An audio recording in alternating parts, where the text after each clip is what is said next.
ছিলেন সবগুলো আপনার অনুভূতিটা যদি একটু ব্যক্ত করেন। এর সাথে আমি প্রথম থেকে আমার একটা নলেজ আছে এবং এদের কার্যক্রম হলো আজকের কার্যক্রম তো অতুলনীয়, খুবই চমৎকার একটা প্রোগ্রাম হয়ে গেল। আমি আমার পক্ষ থেকে সুরলহরীর সমস্ত শিল্পী এবং কর্ণধার সবাইকে শুভেচ্ছা জানাই এবং জন্মদিনের শুভেচ্ছা জানাই এবং সবাইকে ধন্যবাদ জানাই যে এত সুন্দর একটা আয়োজন করার জন্য।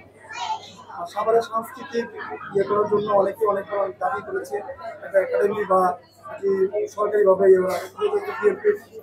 রাজনৈতিক দলের বড় অংশ আপনারা আছেন, সেক্ষেত্রে আপনার সামনে এই অঞ্চলের মেয়র পার্ককে আমরা জানি, তো সাংস্কৃতিক কোনো একাডেমি করার জন্য সরকারি পক্ষ থেকে বা আপনাদের পৌরসভায় কোনো পরিকল্পনা থাকবে? আসলে কথাটা আমি বলতে ভুলে গেছিলাম ওখানে, আমি বলে দিই।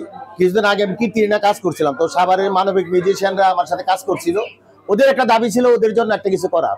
আমি বলছিলাম যদি আমি সাভার পৌরসভার মেয়র হই, আমি ওদের জন্য ব্যান্ড মিউজিশিয়ান যারা আছে তাদের জন্য একটা জায়গা, সরকারি খাস জায়গা আমি একটা পরিবেশ তৈরি করতে। তো যেহেতু আজকে এখানে আসলাম, সুরলহরীও দেখলাম, আমি গানের ধারা মানে বুঝি না কোনটা কোন তবে আমি চাই যদি সুরলহরী সহ আরো যারা আছে তারাও যদি চায় তাদের পাশেও থাকবো আমরা, তাদেরকে আমরা সরকারি খাস জায়গায় পরবর্তীতে তারা যাতে নিজস্ব ভবন করতে পারে এবং করতে পারে, সঙ্গীতের চর্চা করতে পারে, তার জন্য আমরা ব্যবস্থা করবো।